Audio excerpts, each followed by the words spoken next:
For 15 years, I felt like I did everything right. I chose a stable career path. I made good money. I even worked at some of the top hospitals in the US. But still, even after all of that, I felt like I was ignoring the life that I was actually meant to live. And I decided to start this channel because I made the decision that I was going to stop postponing my dreams.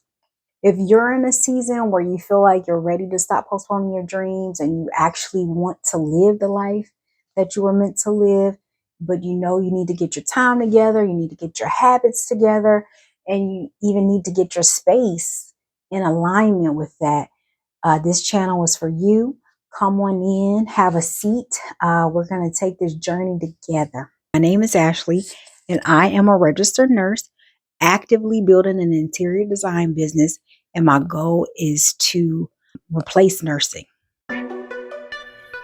This is the year I do what I said I would do and become who I said I would be. 2026, my year.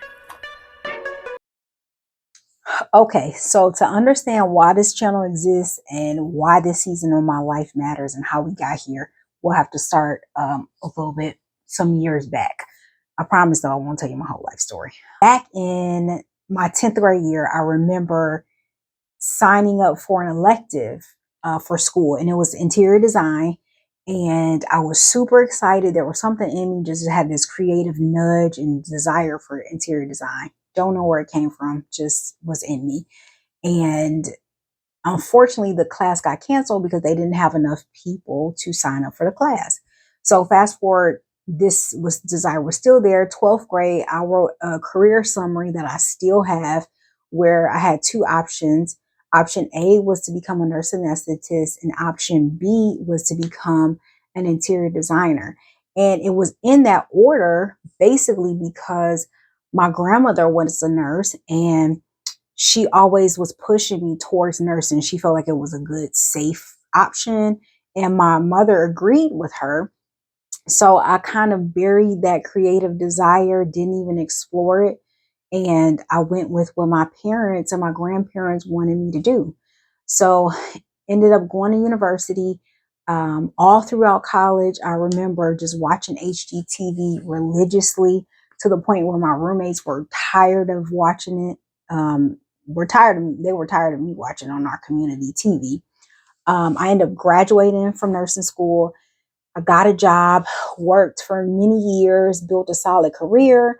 I ended up even doing travel nursing, which took me to California. And I remember being in LA on my last travel assignment. And there was just something in me. This was years later. And there was something in me that was just still desiring interior design, to do something with it. So I said, you know what? Why not go back to school and get a degree in it? So with me having to work and having to pay for this out of pocket, I decided that an associate's degree at a community college for design would be my best option. So I found a school in Maryland where I was moving back to, applied in January. I knew I was moving when my lease was up at the end of August. So I applied, and then in the fall of that same year, I was in school for interior design. I ended up graduating from the program. I did a couple of jobs, worked at an or at a furniture store, and I worked at a tile shop. I couldn't find like my ideal design position. So I did that. That was some valuable experience, but something in me was like, you know what? I need more. So I decided to start an LLC, and I began building out the background and the systems I needed to do to build the business. I ended up launching my business in October of 2022. So launched the business. Like, I had a good start because maybe like 2 or 3 months into me launching, I got my first full service design client who asked for help with refreshing the bathroom, doing a home office for her, and redoing her entryway. So I took that project on, and unfortunately, in the middle of that project, and just like 7 months into me starting my business, I got the news that my mom had unexpectedly passed away. So that really, it shook me to my core. Like, it really took the the wind out of my sails. Like I just felt like it had me reevaluating everything that I thought was important. And at that point and in that stage, I felt like the most important things for me in that season was relationships, and relationship building and developing relationships with people. So I decided to pour myself into things that were based on relationship building, and anything that had to do with dreams and goals and business. I just thought in my mind that that just didn't matter at this time. And so I took a back seat. I put things on pause for my business and I took a back seat to that. And I ended up picking up some higher level, like volunteer positions at my church and doing a lot with that. So that took a lot of time for me, but it was what I needed to be doing, I believe, in that season. So fast forward, even still during that time, I was, still doing a few things here and there, like by word of mouth for like virtual design clients, but I wasn't actively like seeking out and doing a lot of things to try to get new business and grow my business. And so fast forward to 2025, I really felt like I was like, you know what? This is the time now. Like it's been about a year and a half. This is the time now I need to start picking back up and really I have the desire again to work my business. But I looked around and I was like, okay, um, I don't have the time and I don't have the capacity right now to do this because all the things that I said yes to, I'm giving my time and my talent to other things. And I really don't have the time to work my business because I'm working full time as a nurse. And in my spare time, I'm doing a lot of things volunteer wise. And I just didn't have the space or the capacity. So deciding to build my dream life sounds inspiring, but what did that actually require from me? In 2025, I realized that it will require three things from me as I went along during the year. One, I had to reclaim my time. So I was in a high capacity volunteer role at my church, leading a ministry that took up a lot of time that I would need to build my business. So it wasn't that I didn't have the discipline to get into get back into building my business. I just didn't have the time. I was giving my time and my talent to something else. And that was great for that season. But as 2025 went on, I realized that I needed that time back. So I needed to reclaim my time. And not only that, you may need to reclaim your time from other things. If you committed to certain things, if you're a mom and you signed up for the PTA, maybe you don't have time for the PTA because you need that time to build what it is that you're being called to build.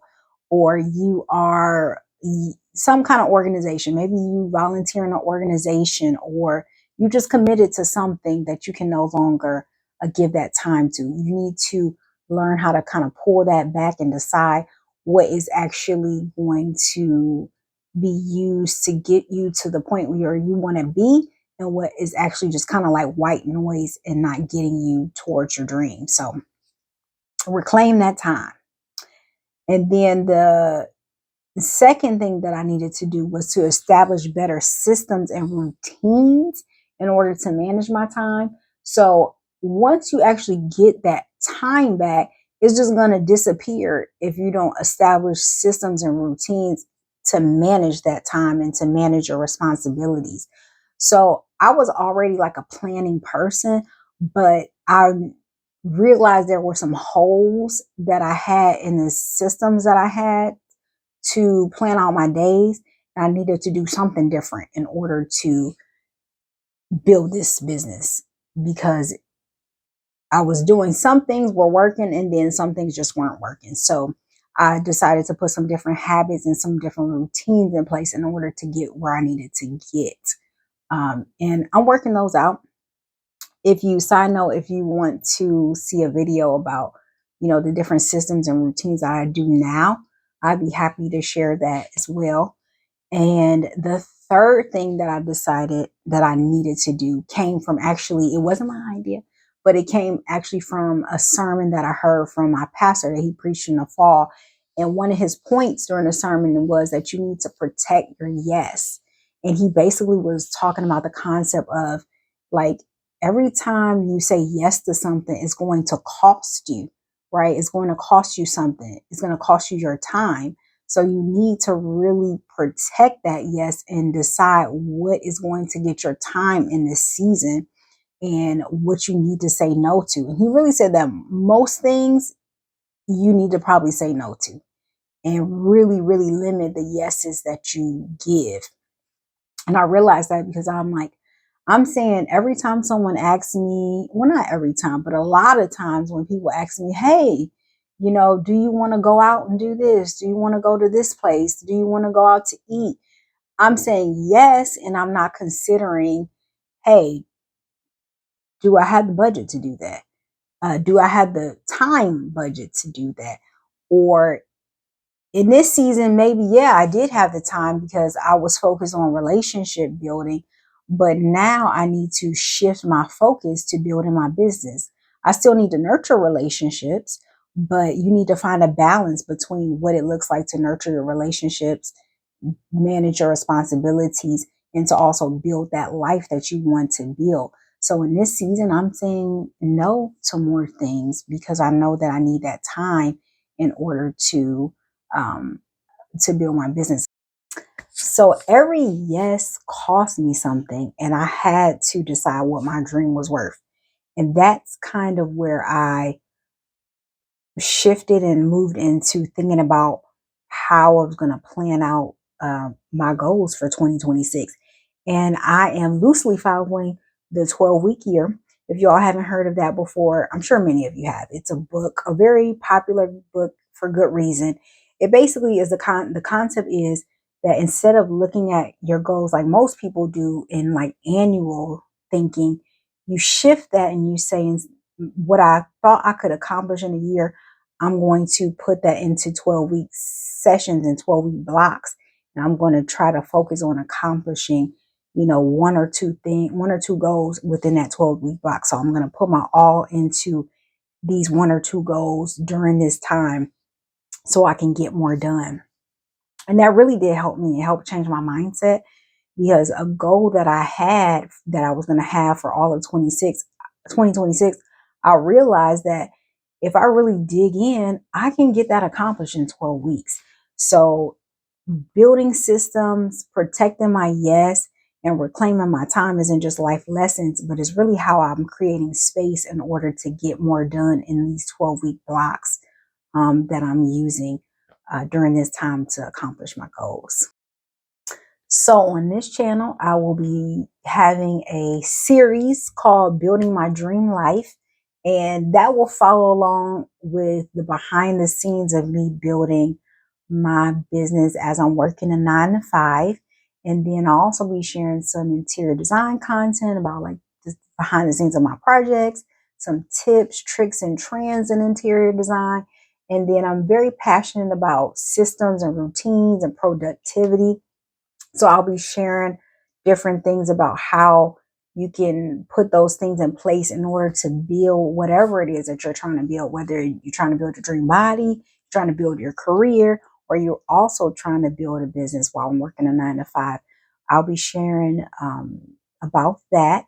And then also here and there, I'll be doing some vlogs to include things about my faith, fitness, and eating healthy, because I believe that you really can't build anything if you're not healthy spiritually, mentally, and physically. So if that sounds like something that you'll be interested in and you want to take this journey with me, go ahead and click the subscribe button and follow along with me. All right, until next time, thank you for watching.